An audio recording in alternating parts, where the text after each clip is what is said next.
So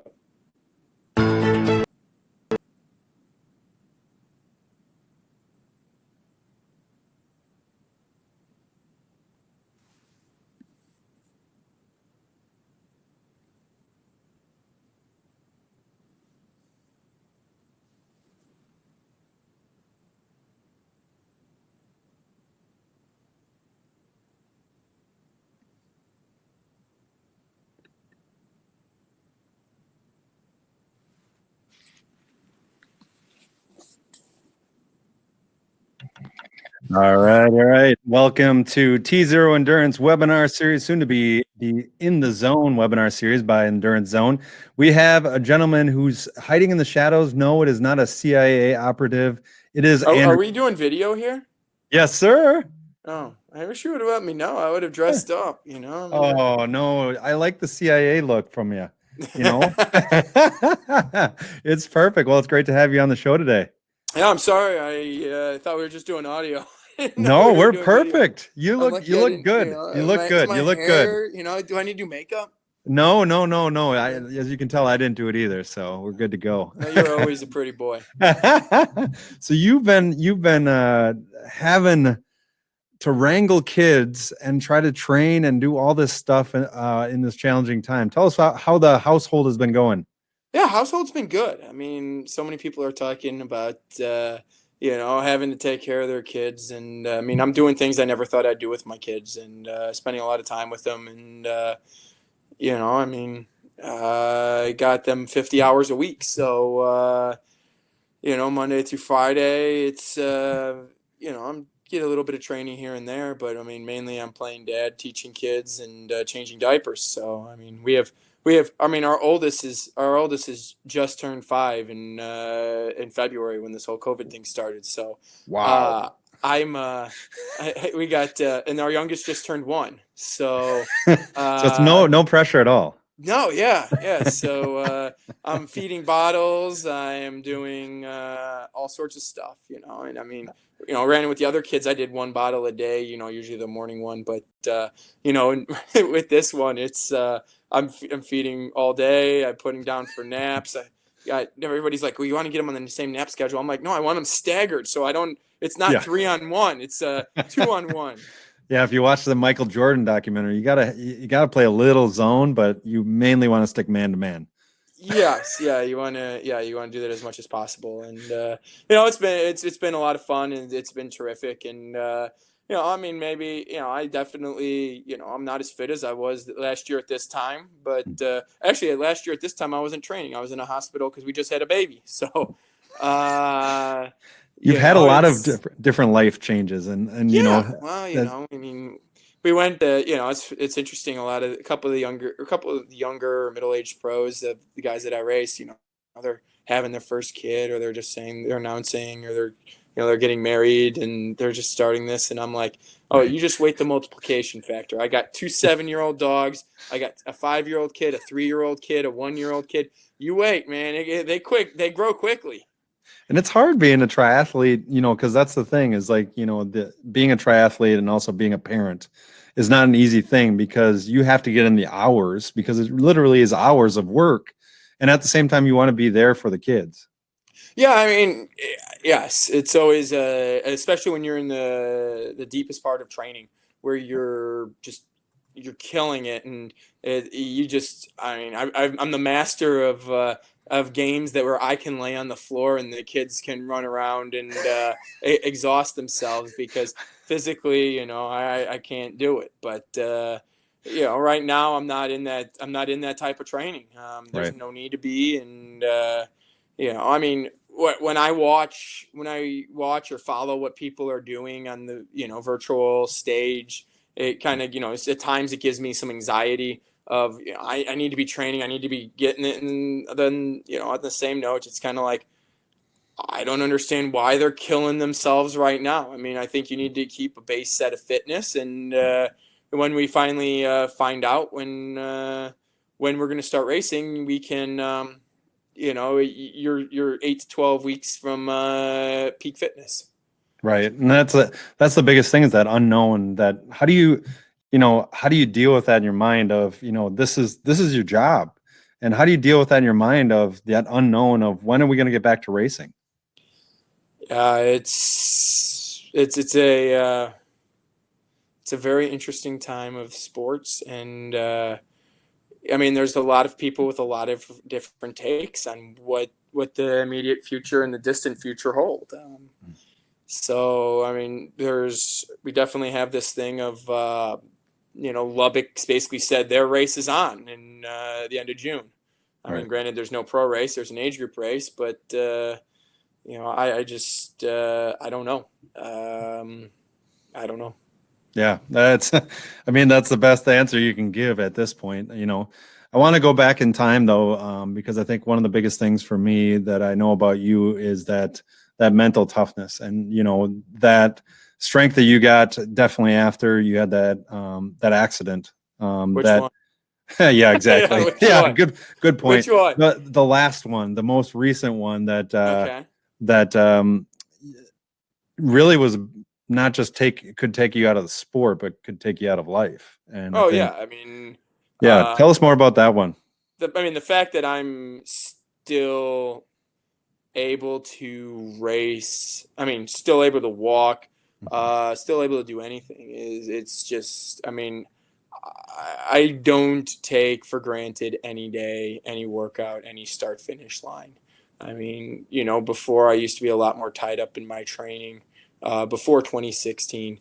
And then after, getting run over in 2016 and having, compound fractures to my lower leg, or fractures to my spine, severe concussion, amongst other injuries, you it very much changes your perspective on life. And I mean, as with any accident or injury, your perspective changes a little bit. And Right. I mean, this one was a drastic change. And going forward, we really did. I mean, there was a long time I really didn't know what the future held Hmm. with regards to triathlon. But it was like I just take it one day at a time, and one day led to 2 days, led to 3 days, and each day you kind of track of what can I do today that I couldn't do yesterday, and try to focus on the positives. And yeah, there were a lot of dark times, which I really don't talk about, but I mean, it's the big picture. I mean, when you look at a when you look at a race, you always like to look at the result, and you don't really look at the amount of work and the amount of crap you had to go through to get there. And Right. I mean, that's kind of how I have handled going through what I went through, getting run over in 2016. Right. And, coming back, that there's hesitation and then there's that doubt and, can I There's get no back to the, hesitation. yeah, There was I no figured I was hesitation. going to say, I wait, was I was like, like, wait a second, let me rephrase this question because I know who I'm talking to right now. Um, yeah. I mean, there was never. I mean, so yeah. it was about, oh gosh, mid March. Hmm. I I mean, I was able to ride my bike, and that was my therapy. Right. And I mean, at the beginning of March, I just started to get back in the water. And most people think, the first thing you're gonna be able to do after getting severe injuries is get back in the water. And for me, Yep. it really wasn't, because I mean, the concussion syndrome. I had severe concussion syndrome for pretty much a year and a half afterwards. I mean, there were days that I got up and I couldn't train. I mean, my wife would have to bring my kids to daycare on the bad days, because I mean, it just was a bad situation. And but we rolled with it, and we did what we could, and focused on the good days, and the bad days were bad days, and we just let those happen, and let those move to the past. And as the time moved forward, we got into mid March, and I was able to swim, and I mean, I actually felt okay in the water. Um, and then on the bike, I'm always fine on the bike. I mean, I found that is actually where concussion syndrome affects you the most. Is it Uh, balance or what was it? yeah, I mean, because just the way you crane your neck, Oh yeah. when you're in that position, especially in the arrow position. If you got a little bit of of that going on, Hmm. you get very much. I don't know what you would. I guess you would call it maybe a vertigo Yeah, that type makes thing. sense. I actually raced Ironman Wisconsin in 2017, which was 13 months after the incident. I woke up that morning with horrible vertigo Ugh, and or like concussion syndrome, vertigo, whatever you want to call it. right. And it was like, I'm gonna race because I mean it's basically my home Ironman, and it's probably the only time I'm ever gonna race that race. It's not a Right. course that suits me well. It's in my backyard. I got to do it at least once, and 2017, it definitely was that one time at least that I'm gonna do it. And I enjoyed the race, but Yeah. I mean, I woke up that morning, I didn't feel great. I found Jared Shoemaker's feet in the water. I mean, I lined up next to Jared Shoemaker because I knew I could swim with him, and I just said, okay, I got to focus on just swimming with him. And so I swam with him, and then I got on the bike and went to work there. And I mean, that whole day I felt horrible. Ugh, I don't know how I didn't crash on the bike, honestly, because I mean, the first loop wasn't bad, but the second loop, I mean, the first loop I was able to look down a lot more, but the second loop, I mean, you have you to have watch all the age age groupers. Yep. groupers everywhere, and I mean, again, training that neck, putting that neck in the position makes it so much worse. And I don't know how I didn't have an incident that day, and but I got through that day, and I mean, you know, What did it feel like to compete again after you had been in a so. hospital and they say no? Yeah, Ironman Texas was the comeback race. So yeah, mid Yep. March. We started to be able to. I mean, I was able to swim, and then Hmm. at the beginning of April we were able to start running. And I mean, most of the running I was doing was I would do a mile or two outside, Yeah. but most of what I was doing was actually on a hydraulic treadmill. Okay. And when on a hydraulic treadmill in 50 some inches of water, my body weight was probably about 50% body weight. I mean, I got up to some decently long runs at 50% body weight, hour and a half, which, coming from where I came from, it was terrific. But Right. so I knew going into Ironman Texas, I mean, I was going to be walking at some point. So, um, but I also knew I had great bike fitness because I'd spent an excessive amount of time on the bike because, well, that's all I could do. And, pretty much they told me that you can ride your bike as much as you want. And I Hmm. mean, it started out as, okay, you can ride your bike for 20 minutes. Okay. How 20 minutes? How many times a day? I mean, No, it's a 20 story I minutes a feel like I've day. told over and over, but it seriously was how it was. I mean, Yeah. they're like, I said, okay, you can ride your bike 20 minutes. Okay, how many times a day? Like, can I ride it like 20 minutes every hour? And they're like, no, you can ride it. And we ended up negotiating 3 times a day. So I'd wake up, I'd ride for 20 minutes on the trainer, then I'd ride 20 minutes around lunchtime, and then 20 minutes around 4 o'clock. So we did Right. that. 20 minutes came 30, then came 40, came 90 minutes. And then, by the time the end of January rolled around, I was able to start, adding a little intensity. I mean, How was that? How was that first time that you jumped on that trainer to get the intensity? I mean, you had to the have first time headaches I or got on the whatnot. trainer Yeah. was very, very nervous. Hmm. I mean, my life almost ended riding a bike, and that was now I'm getting back on the bike. And Right. the first time to do intensity, I mean, I didn't even think about it. I just, Just okay, go. let's see what's gonna happen here. Let's do, a couple 15-second pickups, and I mean, the first couple felt horrible and the numbers weren't good, but by the end of that workout, I was seeing 1100, 1200 watts. So I Right. mean, but I definitely felt that fire, is that, oh yeah, baby, I missed this. And, but Yeah. I think going through that experience, because Hmm. that was a long period of time. I mean, that was 6 months where I didn't Right. do anything. And I mean, as soon as I was able to do it, the body was like, oh, hell yeah, give it to me. Yeah. And I mean, that's why I guess I'm not that stressed or nervous that, hey, I'm having to take a step back. I'm still able to get some training in each week. Right. And when the time's ready, I'm going to be ready to go. Right. And I think part of going through this whole process is what makes me, okay, right now, maybe I'll throttle back. I'll service my body, get my body healthy. Because, I've been fighting ailments still from the 2016 crash because, let's be honest. It If doesn't I go would have, away. if I'd Yeah. have let my body heal completely, I never would have come back to racing. Right. And so, I walk with a limp, and I'm probably always going to. But now I'm working on improving my limp when I'm walking. So You want to make it better looking, or is it more effective? I want to get it to be pain free. That's That's the even goal. better. Yeah. So neither of the other two, it's the pain free. Yeah, it's the pain free. I don't like it. I don't like it hurt when I walk. Right. So That makes sense.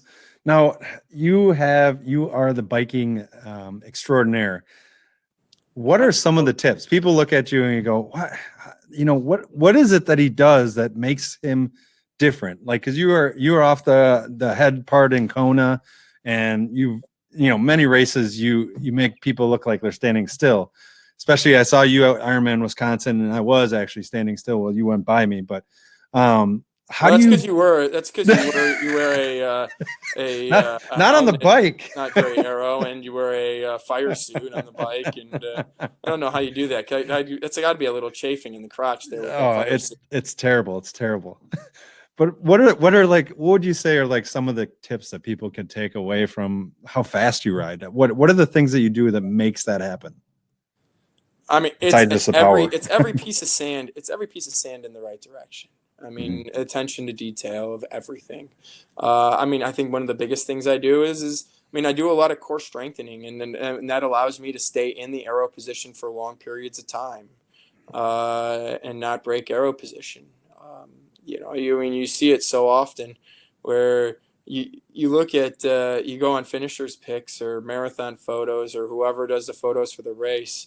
What was it? Bright Room, ASI orders. I can go all the way back in history of all the companies that have done it. But you look at those pictures, and it's like you look at 90% of the pictures, people aren't in their aero bars. Right. Why are you riding a time trial bike if you're not getting cuddled down on that top tube? So, Right. just being able to get down into a comfortable aero position. And I even tell people, get in a less aero position. But if you can hold it, you're faster. What is your what's your arm like? I think the biggest thing for me is always understanding where you're positioning. Like, what is your positioning in the arrow that like where's your head looking and all those things? My arrow position, I'm constantly playing with grams of drag. Okay. Arrow position, your hand position, all that stuff it makes a small difference, but the key is being able to get in a position that you can hold. Right. That makes sense. And something that's maintainable. For me, I need to look up less than most people, especially a course like Steelhead, or the old Muncie course is another classic example, or Racine, where I got on that course and I literally, it's 7 miles straight or 15 miles straight, or it's 8 miles straight. I could just look down and look at, just glance up occasionally, and I could get down in that relaxed arrow position and let it rip. And I don't have to really worry about what's in front of me. And as much as, I'm as constantly focused on what's in front of you, like when you have a 2 or 3 loop course. Right. When I did Ironman Texas a few years ago, and I had that incredible day where I rode sub 4. Yeah. And there was the immense amount of drafting. That was actually that immense amount of drafting by the age groupers actually really helped allow me to do the time I did, because all those age groupers were packed up in huge packs. So I'd pass a pack, and then I could put my head down and get in a great arrow position for 5, 10, 12 minutes until I caught the next pack. Right. Where normally I'm looking up, checking everybody, and I'm in a less arrow position because I'm watching guys go left, go right, go everything. And I mean, I think I got 2 to 3 minutes faster that day just because I was able to stay in the aero position more through the Ironman than ever before, because all these guys on the multiple loop course were packed up in packs, and there were large gaps between the packs where there was nobody. Right. That But makes sense. yeah, I mean, I would say your biggest thing is find a position that you can hold and hold for a long period of time. I mean, we can all hold it for 2, 3, 4, 5 minutes, but holding it for 20, 30, 40, 50 minutes it makes a huge difference. Right. What is that feeling? And this is one of those things like, what is that feeling of when you get off the bike first? And I don't you know. have to have, The you have to have that first time, mindset. the first couple times, it's exciting. It's like, oh man, Yeah. I got the lead. It's this. It's that. And now it's like, okay, it's time to go to work. I Yeah. mean, being in the lead, it's sometimes it's really cool because everybody's there cheering. Other times you get back to transition and there's nobody there. Everybody. And my wife loves it. Granted, my wife loves the way I race because Yeah. literally she's, you're on the first bus out to, like, for Ironman Wisconsin is a great example. She's on that first bus out to Verona. Yep. And she's on the first bus back from Verona. It's like you got your own private shuttle service at that point because nobody else has even made it out to Verona yet. So that's why you ride so fast. I didn't know. I thought it was actually you're competing, but it's to get your wife on the first buses. Yeah, so my wife, can watch, and we can have, like, for a half Ironman, the kids I could be finished. The kids can watch me finish, and they can go down for their nap. There you go. It's perfect. I do it by nap time, but being in the lead, it's a very interesting predicament because you don't get splits, Right. and the splits you do get, you don't know when they're from. You don't know. I mean, pretty much, I watch people when I run by people. I watch them start their watch. Yeah. It's kind of like, okay, yeah. Okay. But and it's like you don't even want to ask them because you don't, they're not going to give you anything accurate. It's like you just gotta mentally. It's like you're racing. You got to go, go, go, go, go, and you got to know the course of, hey, can I see across the lake? Can I see, where is there a long straightaway? And so I round a corner and, let me check my watch. And then I know it's, a mile up to this next corner. So it's going to be Right. about, depending on the distance, whether it's 5.5, 6.5, 7 minutes, I'm going to get to that next corner and I'm going to be able to look back and see, is there anybody in that gap? And, yeah, it's a very different feeling, very different way of racing when you're racing from the front. Is it better to race from behind, like in second place? Is that more advantageous because then you can? Know. I don't know. I do my best not to experience second place. I usually end up getting there by the end of the race. But, yeah, it's a humbling sport, and it's humbling, but at the same time it's rewarding because like you get the fastest bike split, and then you go on the run course, and then you get run down in the last few seconds. It's like it doesn't quite a few times, but but it's rewarding still knowing that you put everything on the table, is it? Yeah, I mean, that's why we do it. I mean, Right. I'm not a fanatic of training. It's about the journey. I'm not that type of fanatic. I'm a fanatic of racing. I love to race. I enjoy racing. It's that feel of champagne burning your eyes. It's awesome. Pretty sweet. Yeah. So yeah, you tell people, why do you do it? I do it to get champagne, to spray champagne. And That's a shirt that says that. yeah, well, it's hilarious. My daughter has actually told, what was it, Chattanooga 2 years ago? Mhm. Yeah, Chattanooga 2 years ago. She came back, or was it Steelhead? One or the other. She came back the Monday afterwards and to preschool and basically told her teachers, yeah, I got to drink champagne this week. No, it was Waco. It was actually 70.3 Waco, which Joe Gamble's dumped champagne on Cassie, and she licked some off her arm. She said it's really sweet. She didn't like it, but but how many kids experience that? Yeah, no kids don't experience that, and she's but hey, Daddy finishing on the podium, that is normal for her. So Yeah. it's gonna be it's like What does that mean to you though? That's another part of it is like, what does that mean to you to be able to show your kids like they see their dad up there? It doesn't matter where on the podium you are. That's something that lives in their minds, like you Yeah. just said. My dad's on the podium. My dad's a hero. You know, what does that? What does that? How does that drive you more?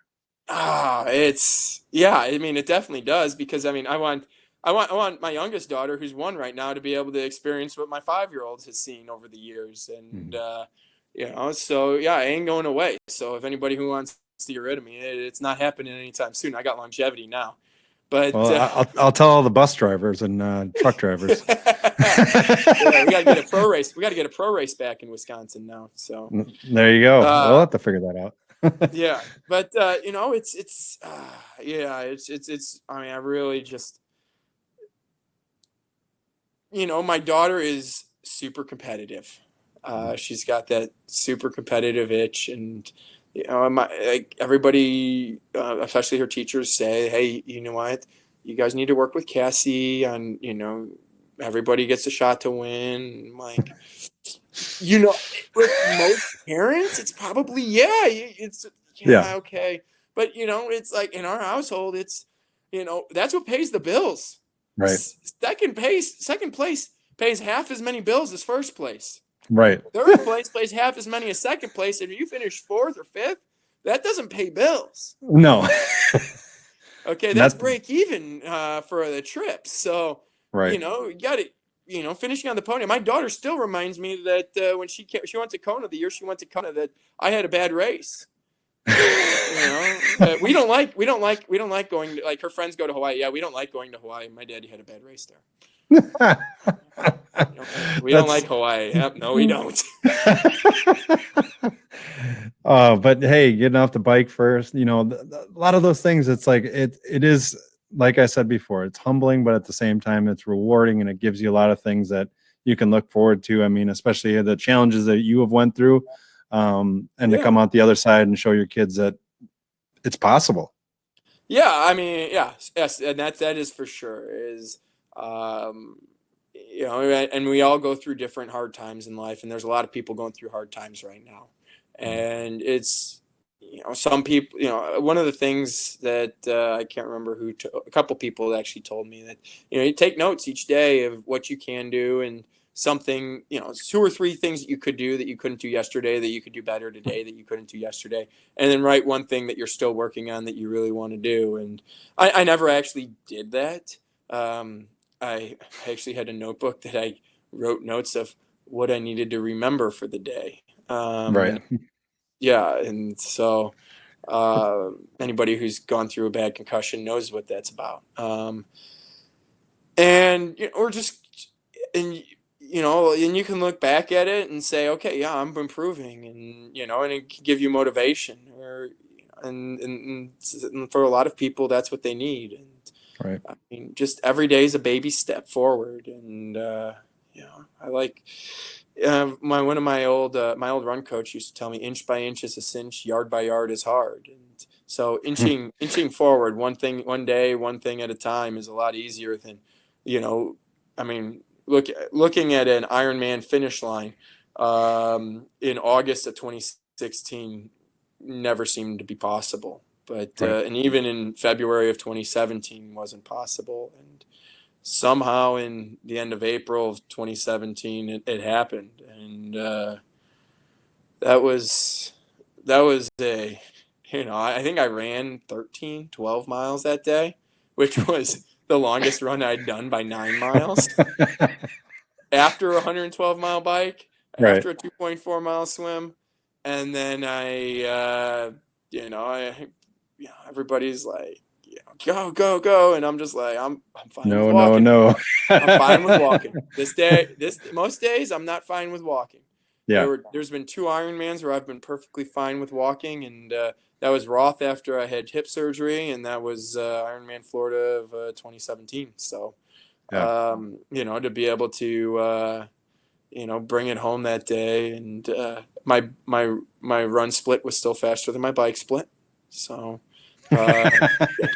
people couldn't give me a hard time. It was close. It's close. Darn close. Hey, I think there's only one, maybe 2 times I think it's only been once or twice where my run split's been slower than my bike split for the Ironman. So I love it. That's the it's way you actually go. hard to do. Yeah, I can imagine. I can It's hard to imagine. do. I mean, I have to do a 4 hour marathon. If I mean, when you blow up or you know, and when you completely fall apart or have gut issues, man, a 4 hour marathon all of a sudden it becomes pretty quick. Yeah. But you keep thinking about the bike and you go, I don't want to have that split. I don't want to have that split. I know how to. When stuff starts to go sideways, I'm like, I just got to beat my runs. My run split has to beat my bike split. Yeah. Coming I to a love lot of it. people here. I love it. I love it. Well, Starkey, it's been awesome to talk to you today. Keep up the good work as a dad, and Yeah, thank best you. of luck. And as training will proceed forward, and we'll see what happens with the future here. Yeah, I'm looking forward to hopefully getting some races in this year, and you know, if it's not this year, it'll be next year. But I mean, I'm going to be out there. I'm going to be looking forward to having fun. Definitely. Well, thanks, Starkey, and thank you everybody for joining us today. We'll see you next time. Have a great one. Thanks.